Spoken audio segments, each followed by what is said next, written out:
Help us reach 1,000 subscribers on our new channel Lesbian Stories. We hope you enjoy the story. I'd never considered myself an athlete. I was more of a bookworm, the type who would choose a cozy cafe over a crowded gym. But that day, something pulled me to the rock climbing gym. A little corner of Glendale buzzing with energy. Maybe it was the unrelenting summer heat, or perhaps I craved a challenge, something that would push me beyond my carefully constructed boundaries. I strode through the doors, the scent of chalk and sweat greeting me like an unwelcome friend. As I surveyed the colorful walls plastered with climbing holds, I felt a flicker of apprehension. I was wearing my favorite navy tank top and stretchy black leggings, both of which did little to hide my insecurities. I inhaled deeply, the warm air filling my lungs, and made my way to the bouldering wall, hopeful but uncertain. The climbing took me by surprise. Each attempt to scale the wall involved a delicate dance between strength and finesse, my fingers gripping the plastic holds like a lifeline. I focused on the next hold, my mind clearing of everything but the present. It wasn't until I reached my limit, muscles screaming and breath quickening, that I noticed her. Catherine. She was the type you couldn't help but notice, with her black hair cascading down her back and piercing green eyes that seemed to glow even in the dim light of the gym. She radiated confidence. I had never seen a woman so effortlessly poised, scaling the wall with grace that made my heart race for reasons I couldn't quite place. When she spotted me floundering at the base of my chosen route, a mischievous grin spread across her face. "Need a hand?" Her voice, smooth and warm, wrapped around me like a comforting embrace despite the sweaty chaos of the gym. Maybe? I'm not sure I'm cut out for this," I retorted, my cheeks flushing with embarrassment. Her laughter rang out, light and infectious. "We all start somewhere. How about I belay you?" I hesitated, the initial excitement of the challenge faltering under the weight of doubt. "I've never climbed with anyone before," I admitted, the vulnerability creeping into my tone. "Perfect. You can trust me," she said, her confidence almost tangible. There was something about the way she spoke, a promise that I would be safe in her hands, that coaxed me into accepting her offer. With her securing the rope and giving me detailed instructions, I suddenly felt more at ease. As I began to climb, I noted how her focused gaze lingered on me, her encouragement unfurling like a warm blanket against the chill of my self-doubt. I reached for a hold, feeling the tension in the rope as she managed my descent expertly. I was surprised at how intoxicating it was, the feeling of being both vulnerable and supported at the same time. Our climbing sessions became a shared ritual, each visit an unspoken agreement to conquer new heights, not just on the walls, but within ourselves. We traded stories as readily as we traded tips on climbing techniques, slowly unveiling the experienced layers of our lives. "What's your story?" Catherine asked one afternoon, pulling me out of my own thoughts as we rested atop a boulder, our feet dangling above the ground. I was taken aback for a moment. Most people didn't ask, didn't dig beneath the surface. "I'm a translator," I said, overwhelmed by the weight of vulnerability. "It's a lot of lonely hours in front of a screen." "Sounds like you're good with languages then," she remarked, her green eyes glimmering with interest. "What do you translate?" "Tech documents mostly. Exciting, right?" I chuckled, trying to downplay the monotony of it all. "Hey, every field has its beauty," Catherine winked. "I run a tech startup, so I appreciate the trade." Our conversations drifted from work to aspirations. I found myself drawn to her ambition, the fire in her spirit, while simultaneously feeling a flicker of envy. As we shared laughter and stories, I noted the way her presence made the air around us hum, pulling me to her in ways I couldn't explain. It didn't take long before I began to anticipate our encounters, the thrill of climbing intertwined with the electric shift in the air when she was near. It was a feeling I hadn't expected or fully understood, but there it was, an undercurrent beneath our budding friendship. As our climbing sessions continued, I realized Catherine had slipped into a corner of my heart I hadn't known existed. Little things, like the way her laughter danced in the air or how her fingers brushed against mine as she corrected my grip, ignited something within me that was both thrilling and terrifying. That summer heat clung to those moments, amplifying every subtle touch and lingering glance exchanged between us. We were not just scaling walls, we were reaching for something deeper, something uncharted. But I wondered if I was ready to let go of my inhibitions and embrace the undeniable connection simmering just beneath the surface. I thought about her often, replaying our conversations and the shared laughter in my mind. I caught myself waiting for her messages, each ping on my phone lighting a spark of hope and anticipation. The way she made me feel was new and beautiful, but it also terrified me. However, in that moment, standing at the brink of something unknown, I felt exhilarated. I had opened the door to a challenge that was much more profound than any climb. The translation project landed in my inbox like a thunderbolt. Global Tech Solutions, a name that usually meant endless technical jargon and sleepless nights. But this time, something felt different. As I opened the email, my breath caught in my throat. The client contact was none other than Catherine Chen. I remembered our climbing sessions, the way her hands had guided mine, how her presence had become something I craved. Now, professionally, our worlds were about to collide in ways I couldn't have imagined. The document was complex, a detailed technical manual for an innovative AI communication platform. My fingers trembled slightly as I began translating, each word a careful dance between precision and nuance. Late nights became my new normal. My small apartment, typically a sanctuary of order, transformed into a chaos of scattered papers, empty coffee mugs, and half-eaten takeout containers. I'd catch myself thinking about Catherine between translation segments, her confident smile, the way her green eyes sparkled when she discussed technology. Our communication started professionally, crisp emails, concise feedback. But gradually, something shifted. Late-night video calls blurred the lines between work and something more intimate. Catherine would lean in closer to the screen, her dark hair falling slightly across her face, discussing technical details that seemed to carry a different weight. "You're remarkable," she said one night, her voice soft and low. Most translators would struggle with these technical nuances. I felt a warmth spread through my chest, a validation I'd been seeking my entire professional life. The project consumed me. I found myself working longer hours, my social life reduced to nothing more than occasional text messages and quick coffee breaks. But with Catherine, time seemed to stand still. Our conversations drifted from technical specifications to personal stories, each exchange revealing layers I hadn't expected. One particularly challenging evening, as I wrestled with a complex translation segment, my phone buzzed. Catherine's message was unexpected. "Struggling?" she typed, followed by a wine glass emoji. I hesitated, then responded with a screenshot of my current translation nightmare. "Dinner?" she suggested. "I know a quiet place where we can review the documents." The restaurant was tucked away in a quiet Glendale street, the kind of place that felt like a secret. Soft lighting, minimal decor, the kind of atmosphere that invited intimate conversations. Catherine arrived wearing a deep emerald blouse that made her green eyes seem even more intense. "You look tired," she observed, sliding a glass of wine toward me. Her hand brushed mine, a touch so subtle I wondered if I'd imagined it. We discussed the project, but our conversation meandered. She spoke about her startup, her challenges, her dreams. I found myself sharing more than I typically would. My fears, my aspirations, the parts of myself I usually kept hidden. As the evening progressed, the line between professional collaboration and something more began to blur. Catherine's gaze lingered. Her questions became more personal. I felt a tension building, something electric and unexpected.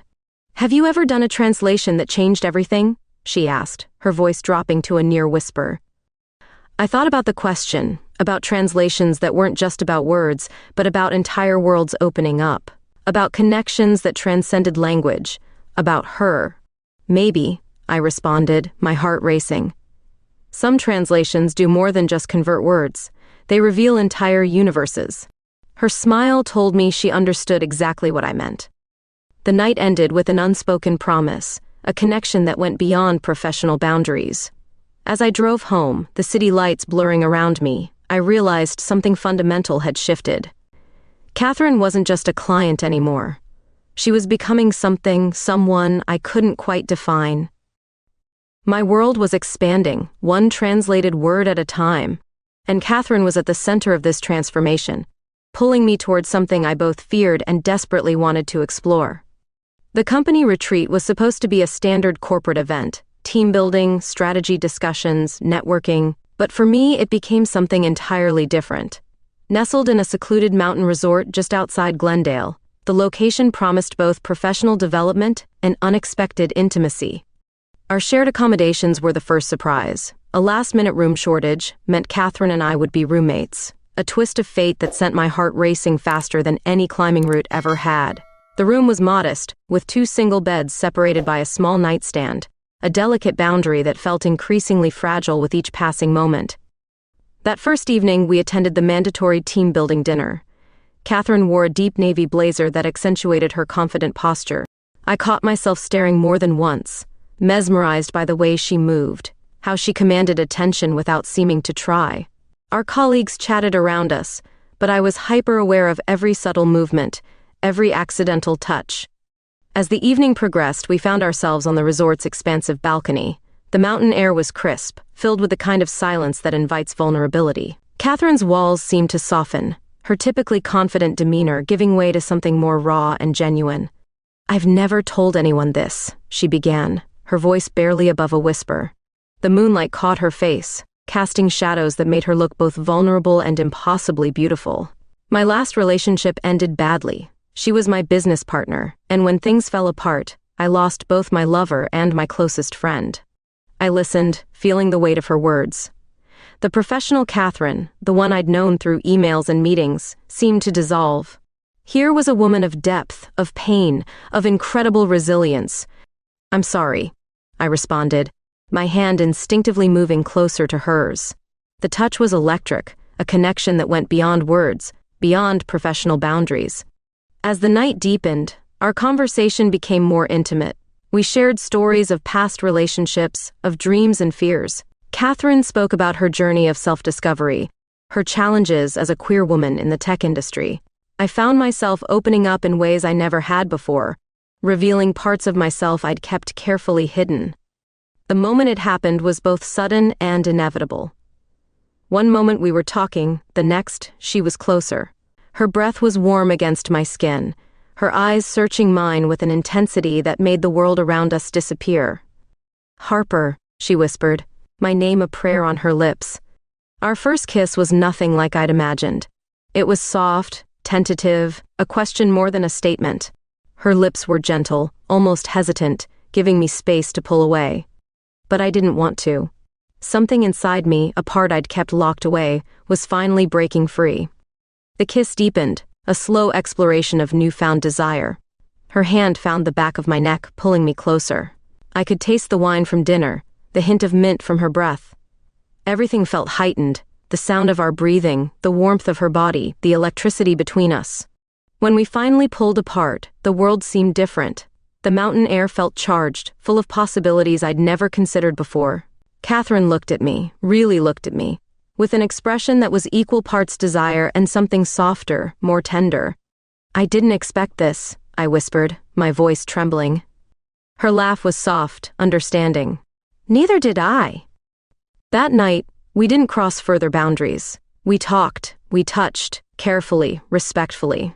But something fundamental had changed. I was no longer the woman I had been that morning.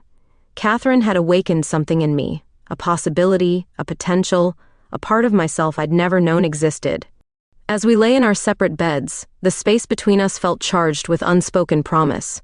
I realized my life was about to change in ways I couldn't yet understand, and for the first time in a long time, I was excited about the unknown. The weeks following the retreat were a delicate dance of professional restraint and personal tension. Our interactions became a complex choreography of stolen glances, brief touches, and conversations that hovered between professional necessity and something much deeper. My translation work continued, but now each document felt like a shared secret between us. I'd catch myself wondering if Catherine would notice a particular turn of phrase, a subtle nuance in my translation. The technical manual became more than just words. It was a bridge connecting us, a language of its own.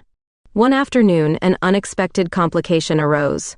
Global Tech Solutions was experiencing significant communication challenges with their international partners. Catherine called an emergency meeting, her professional persona firmly in place, but I could see the stress etched in the lines around her eyes.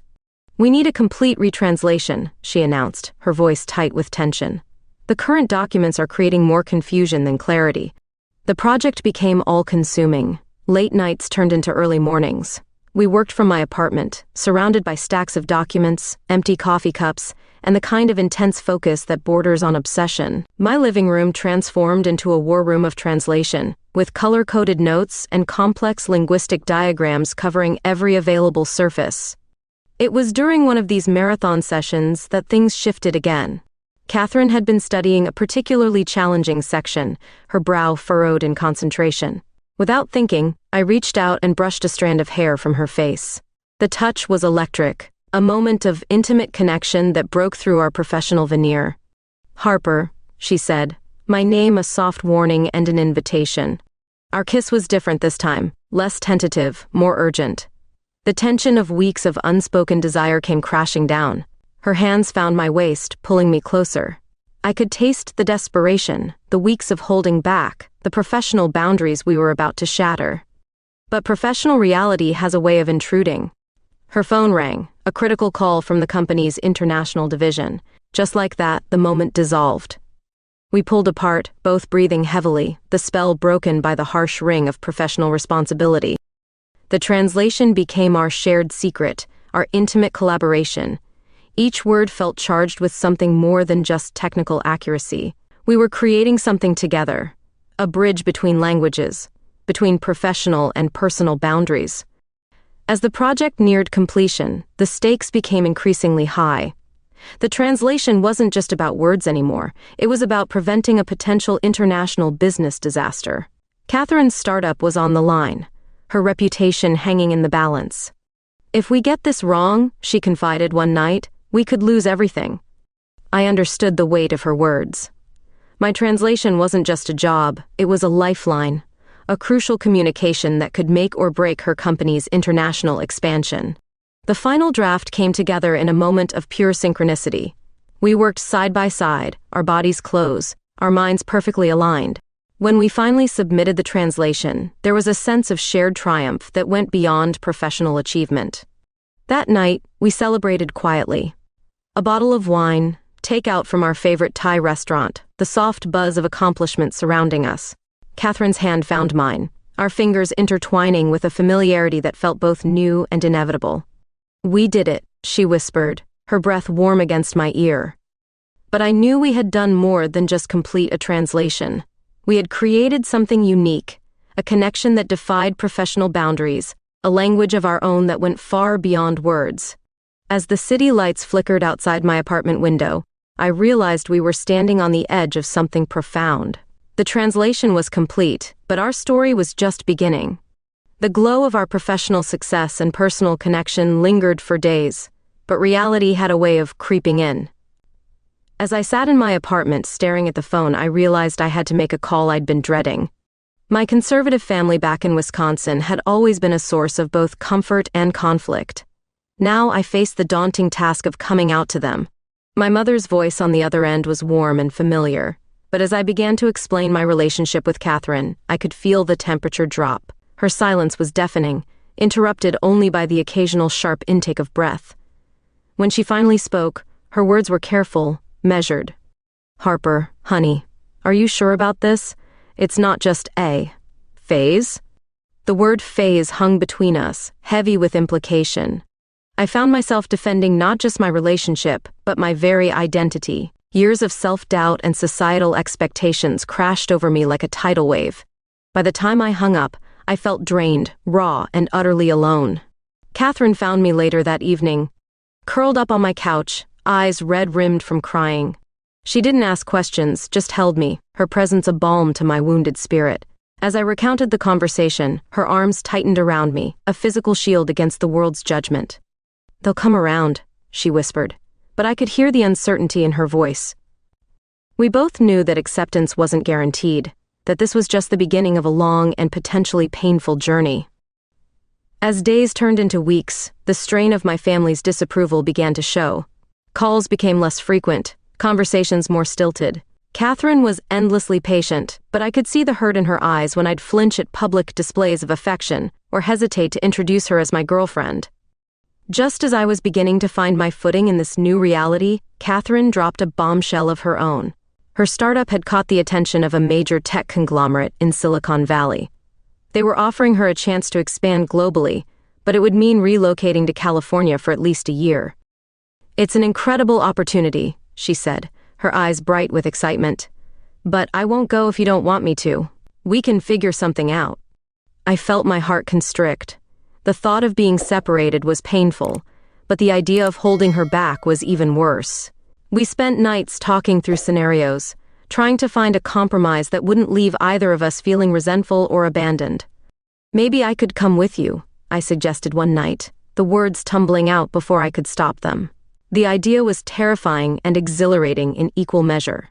Leaving behind my life in Glendale, my established freelance career, everything familiar, it was a leap I wasn't sure I was ready to make. Catherine's face lit up at the suggestion, but I could see the concern in her eyes. "Are you sure? That's a big step, Harper. I don't want you to feel pressured." The truth was, I didn't know if I was sure. My world had already shifted so dramatically in the past few months. Was I ready for another seismic change?